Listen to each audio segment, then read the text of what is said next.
TDP మరియు కూటమి పందికొక్కులు 4 కోట్ల రూపాయలకు పైగా అమ్మ సొమ్ముని కొట్టేశారు. దీనికి ప్రధాన సూత్రధారి మాజీ ఎమ్మెల్సీ బుద్ధా వెంకన్న.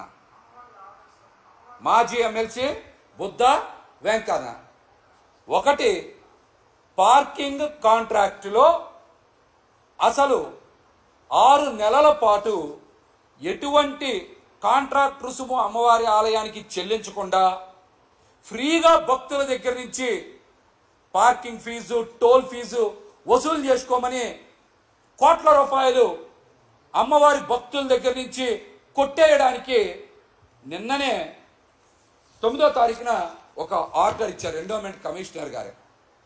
ఒకటి. రెండోది, కనకదుర్గా నగర్లో 24 షాపులు కనకదుర్గా నగర్లోనే రోడ్డుకి అవతల నుంచి రోడ్డుకి యువతలకి మొత్తం కలిపి రోడ్డు వెడల్పు కూడా మీకు తెలుసు కదా, గట్టిగా 20 అడుగులు ఉండదు. మార్చినందుకు అద్దె తగ్గించాలని చెప్పి 40% అద్దె తగ్గించాలని చెప్పి అక్కడ 1 కోటి రూపాయలు, మొత్తం కలిపి 4 కోట్ల రూపాయలకి పైగా అమ్మవారి సొమ్ముని కొట్టేయడానికి అనుమతులైతే ఇచ్చారు.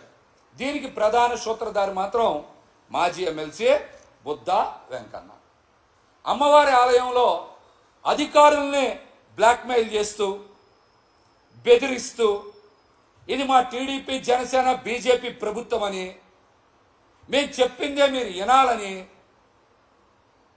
వినకపోతే ఊరుకోమని అమ్మవారి ఆలయ అధికారులనే కాదు, ఎండోమెంట్ కమిషనర్ గారి కార్యాలయంలో అధికారులను కూడా బెదిరించి హుకుం జారీ చేస్తూ ఉన్నారు.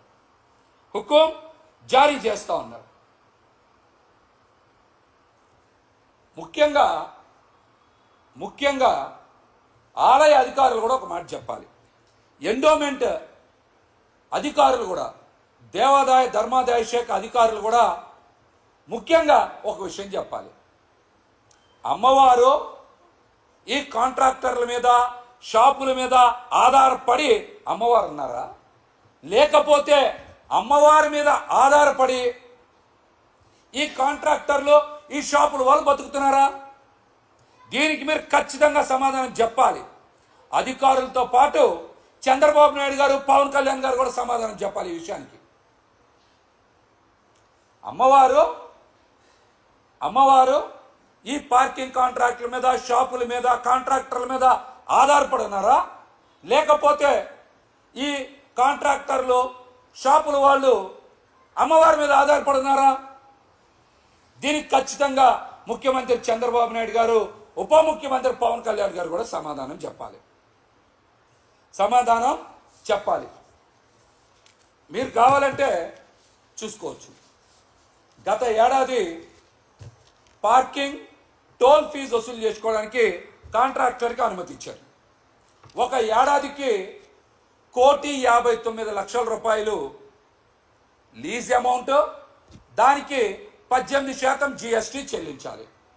మొత్తం కలిపి ఏడాదికి 1,87,00,000 చెల్లించాలి. అయితే ఒక ఏడాది పూర్తయింది. 2023 జూన్లో సదర్ కాంట్రాక్ట్ తీసుకుంటే ఈ ఏడాది జూన్కి ఒక ఏడాది పూర్తయింది. అప్పటి వరకు డబ్బులు ఎంతవరకు చెల్లించారు, ఎంత బకాయి పడ్డారు అన్నది ఆలయ అధికారులు చెప్పాలి. కానీ ఒక ఏడాదే పూర్తయింది.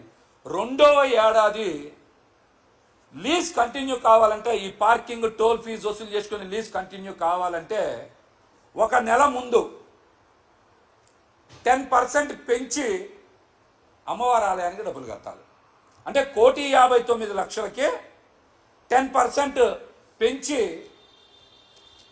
డబ్బులు కట్టాలి. దానికి కడితే 1,75,00,000 అవుతుంది. దాని మీద మళ్ళీ 18% జిఎస్టీ అంటే 30,00,000 కట్టి మొత్తం 2,04,00,000, 2,05,00,000 అమ్మవారి ఆలయానికి చెల్లిస్తేనే సదర్ కాంట్రాక్టర్కి టోల్ దగ్గర కానీ, పార్కింగ్ దగ్గర కానీ, భక్తుల దగ్గర నుంచి డబ్బులు వసూలు చేసుకునేటువంటి అవకాశం ఉంటుంది. అసలు 2వ సంవత్సరం మీరు ఇంతవరకు సదర్ పార్కింగ్ కాంట్రాక్టర్ దగ్గర డబ్బులు ఎందుకు తీసుకోవాలా?